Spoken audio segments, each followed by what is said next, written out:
గర్భాశయంలో గడ్డలు ఉన్నాయని తెలిసినప్పుడు మనలో చాలామంది ఆందోళన చెందుతూ ఉంటారు. నిజానికి గర్భాశయంలో గడ్డలనేవి అంత ప్రమాదకరమైనవేవీ కావు. క్యాన్సర్ కణితులు అంతకన్నా కావు.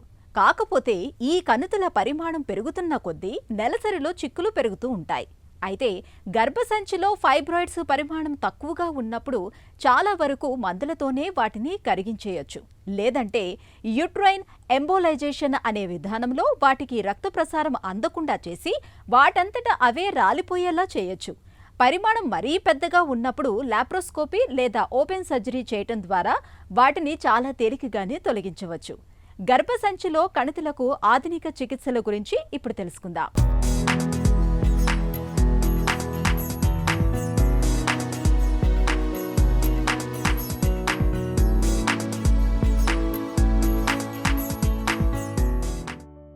గర్భాశయంలో గడ్డలు లేదా ఫైబ్రాయిడ్స్ పెరగటం అనేది ఇవాళ చాలామంది మహిళలకు ఒక పెద్ద సమస్యగా పరిణమిస్తోంది. సాధారణంగా ఇవి 30 ఏళ్ల తర్వాత ఏర్పడుతూ ఉంటాయి. నడి వయస్సు దాటిన మహిళల్లో 15 నుంచి 20% మంది ఈ ఫైబ్రాయిడ్స్తో బాధపడుతున్నారని ఒక అంచనా. గర్భాశయంలో ఫైబ్రాయిడ్స్ ఉన్నప్పుడు నెలసరి చిక్కులతో పాటు పొట్టలో అనేక సమస్యలు తలెత్తుతూ ఉంటాయి. ఫైబ్రాయిడ్స్ పరిమాణం చిన్నగా ఉన్నప్పుడు హార్మోన్ థెరపీ, GnRH ఇంజెక్షన్లు, కార్టరీ అబ్లేషన్, థర్మల్ చాయిస్ వంటి పద్ధతుల్లో చికిత్సలు చేస్తున్నారు. అవసరమైతే గర్భాశయాన్ని కూడా తొలగిస్తున్నారు. అయితే మినిమల్ ఇన్వేజివ్ టెక్నాలజీ, ప్రత్యేకించి లాప్రోస్కోపీ వాడకం బాగా పెరిగిన నేపథ్యంలో పెద్దగా కోతలు పెట్టకుండా గర్భసంచిని తొలగించకుండానే ఇవాళ ఫైబ్రాయిడ్స్ని సులువుగా తొలగిస్తున్నారు. సో యూజువల్గా ఫైబ్రాయిడ్స్ లేదా గర్భసంచి కణితులు అంటే మనకి గర్భాశయంలో వచ్చే ఒక టైప్ ఆఫ్, తెలుగులో చెప్పాలంటే గడ్డలండి. ఇవి అంటే యూజువల్గా క్యాన్సర్ కాదు, బట్ వెరీ రేర్గా క్యాన్సర్గా కూడా కన్వర్ట్ అయ్యే ఛాన్స్ ఉంటుంది. సో మెయిన్ రీజన్ వచ్చేసి మనకి జెనెటిక్ అండ్ హార్మోనల్ ఇంబ్యాలెన్స్ వల్ల ఇవి వస్తాయి. యూజువల్గా 30 to 40sలో వస్తూ ఉంటాయి. కొంతమంది అంటే రీసెంట్గా మన లైఫ్ స్టైల్ చేంజెస్ వల్ల కానీ వీటన్నిటి వల్ల కానీ ఎర్లీగా కూడా వస్తున్నాయి అనమాట. అన్మ్యారీడ్ ఫీమేల్స్లో ఎస్పెషల్లీ అండ్ 30 to 40 yearsలో వెరీ కామన్గా వస్తుంటాయి. బట్ ఈ జెనెటిక్స్ అండ్ హార్మోనల్ ఇంబ్యాలెన్స్ అనేది మన లైఫ్ స్టైల్ వల్ల కూడా డిపెండ్ అయి ఉంటుంది. Like sedentary lifestyle, excessive obesity and రీసెంట్గా మనకు మారుతున్న ఆహారపు అలవాట్లు కానీ మన food habits and lifestyle changes ఇవన్నీ they will play very major crucial role. So అనే క్యుములేటివ్ నోట్ వీటన్నిటి వల్ల మనకి ఫైబ్రాయిడ్స్ అనేవి కామన్గా వస్తూ ఉంటాయి అన్నమాట. సో జనరల్గా ఫైబ్రాయిడ్స్ వల్ల ఏంటంటే కాన్స్టెంట్గా బ్యాక్ పెయిన్ ఉండడం, ఎక్కువగా బ్లీడింగ్ అవ్వడం, especially during menses bleeding control అవ్వకపోవడం, సివియర్ పెయిన్ అండ్ ఒక్కొక్కసారి ఫైబ్రాయిడ్స్ ఉన్న పేషెంట్స్ ప్రెగ్నెన్సీ కన్సీవ్ అయితే బిడ్డ గ్రోత్ని తగ్గించేలాగా ఇవి ఉంటాయి. అండ్ ఎస్పెషల్లీ ప్రెగ్నెన్సీలో ఫైబ్రాయిడ్స్ అనేవి చాలా ర్యాపిడ్గా పెరుగుతాయి అన్నమాట. సో ఒక్కొక్కసారి వెరీ రేర్గా రప్చర్, దానివల్ల బ్లీడింగ్ అవ్వడం, ఇలా వెరీ వెరీ రేర్గా లైఫ్ థ్రెటనింగ్ కూడా ఉంటాయి. బట్ యూజువల్గా మనకి back pain, severe pain during menses and బాగా అబ్నార్మల్ అండ్ ప్రొలాంగ్డ్ బ్లీడింగ్ అనేది ఉంటుందన్నమాట మెన్సెస్ టైంలో. అండ్ డేట్స్ అనేవి కూడా మనకి ఎక్కువ రోజులు అవ్వడం, ఇర్రెగ్యులర్గా రావడం, వెంటనే రావడం, ఇలాంటి లక్షణాలన్నీ కూడా ఉంటాయి అన్నమాట.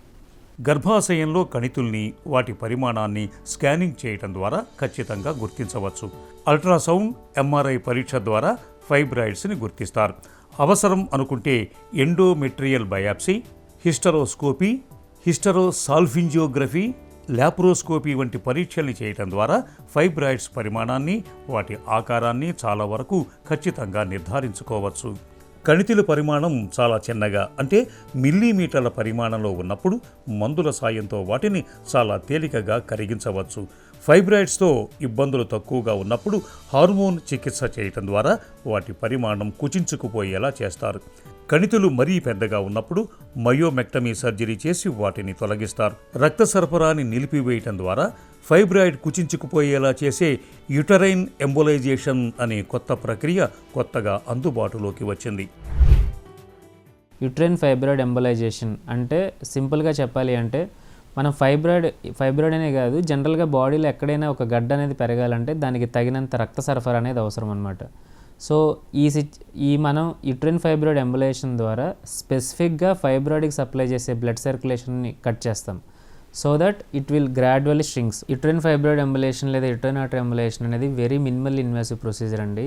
ఇది ఒక చిన్న పిన్ హోల్ ద్వారా మనం మీ బాడీలోకి స్పెసిఫిక్గా ఫైబ్రాయిడ్కి సప్లై చేసే రక్తనాళంలోకి ఒక చిన్న కెథెటర్ పంపించి మనం దానికి సప్లై చేస్తున్న బ్లడ్ సప్లైని కట్ చేస్తాం. సో ది మెయిన్ అడ్వాంటేజెస్ వచ్చేసి మీకు ఎలాంటి కోత, కుట్టు, మచ్చ ఉండదు.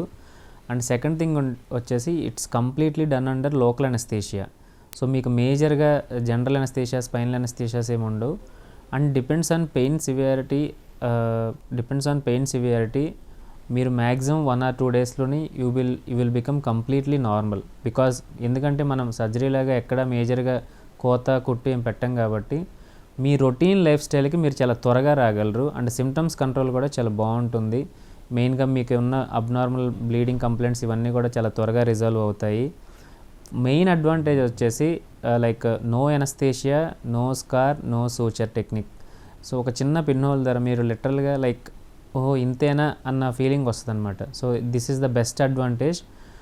ఒక్కొక్కసారి వెరీ రేర్గా పేషెంట్కి పెయిన్ లేకపోతే ఆల్మోస్ట్ సేమ్ డే డిశ్చార్జ్ చేసిన సందర్భాలు కూడా ఉన్నాయండి ఈ ప్రొసీజర్ చేసిన తర్వాత. ప్రెగ్నెన్సీ ఉన్నప్పుడు మనకి ఫైబ్రాయిడ్స్ అనేది గ్రోత్ చాలా ఎక్కువ ఉంటుంది. ఎందుకంటే ప్రెగ్నెన్సీలో ఉన్న హార్మోనల్ ఫ్యాక్టర్స్ వల్ల ఫైబ్రాయిడ్స్ అనేవి they will grow very rapidly and very hugely.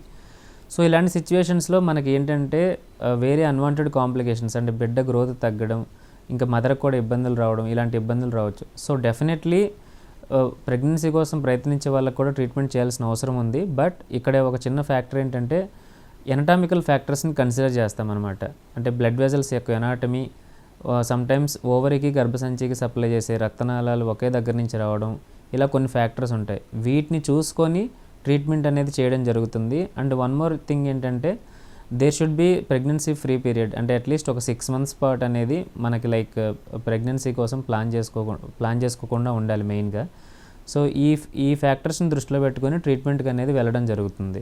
మొక్క ఏపుగా పెరగాలంటే దాని వేర్ల నుంచి నీరు చక్కగా సరఫరా అవుతూ ఉండాలి.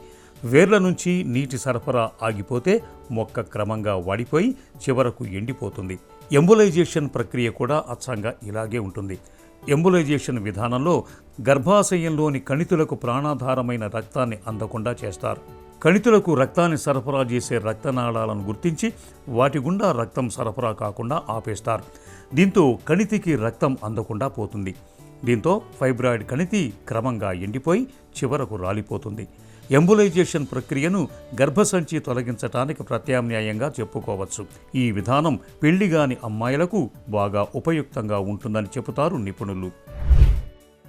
ఫైబ్రాయిడ్ ఎంబులేషన్ అనేది procedure it self not painful. ఎందుకంటే బికాస్ మేము ఒక చిన్న పిన్ హోల్ ద్వారా చేస్తాం. బట్ డ్యూరింగ్ ద ప్రొసీజర్ మనం బ్లడ్ సర్క్యులేషన్ని కట్ చేసేటప్పుడు మాత్రం కొంత పెయిన్ అనేది ఎక్స్పీరియన్స్ అవుతారు పేషెంట్. దానికి కూడా మేము లైక్ ఆ పెయిన్ కూడా ఎక్స్పీరియన్స్ చేయకుండా ఉండడానికి కొన్ని నెర్వ్ బ్లాక్ టెక్నిక్స్ కానీ లేదా కొన్ని some type of minimal anaesthesia వల్ల కానీ మేము ఆ పెయిన్ అనేది ఆల్మోస్ట్ నలిఫై చేస్తాం అనమాట. సో వెరీ మినిమల్ పెయిన్ ఉంటుంది ఖచ్చితంగా. బట్ ఇట్స్ అన్బేరబుల్ పెయిన్ అయితే కాదు. డెఫినెట్గా ఫైబ్రాయిడ్ ఎంబులేషన్ చేసిన తర్వాత కూడా ఏంటంటే మనం పేషెంట్ ఫాలోఅప్లో ఉండమని చెప్తాము. ఒక 3 monthsకి 6 monthsకి అవసరమైతే రిపీట్ స్కాన్స్ చేపిస్తాము. సో యూజువల్గా నేను ఫాలో అయ్యేది ఏంటైతే మాత్రం ఒకసారి ప్రొసీజర్ అయిన తర్వాత ఒక 1 month తర్వాత ఇఫ్ ఎట్ ఆల్ నీడెడ్ ఒక స్కాన్ చేపిస్తానండి. Like how is the treatment, like అంతా బ్లడ్ సర్క్యులేషన్ అంతా కట్ చేసామా లేదా, ఇంకేమైనా ఉందా, మళ్ళీ ఏమైనా నీడ్ ఉంటుందా అనేది చూసుకోవడానికి కోసం మాత్రం యూజువల్గా చేస్తాను. But once I'm very clear with that procedure then I will like patient just సింపుల్గా ఫాలోఅప్లో చెప్తాను. 3 monthsకి ఒకసారి, 6 monthsకి ఒకసారి. అది కూడా జస్ట్ సింపుల్ అల్ట్రాసౌండ్ సరిపోతుంది most of the times. So follow up అనేది పెద్ద ప్రాబ్లం ఏం కాదు ప్రొసీజర్ అయిన తర్వాత కూడా. ఫైబ్రాయిడ్స్ని తొలగించే ఎంబులైజేషన్, లాప్రోస్కోపీ వంటి ఆధునిక చికిత్సల్లో కోతల భయం ఉండదు. కేవలం చిన్నపాటి రంధ్రాలు మాత్రమే చేస్తారు. నొప్పి ఉండదు. ఇన్ఫెక్షన్ల బెడద ఏమాత్రం ఉండదు. రోజుల వ్యవధిలోనే ఇంటికి వెళ్ళిపోవచ్చు. చాలా త్వరగా కోలుకునే అవకాశం ఉంటుంది.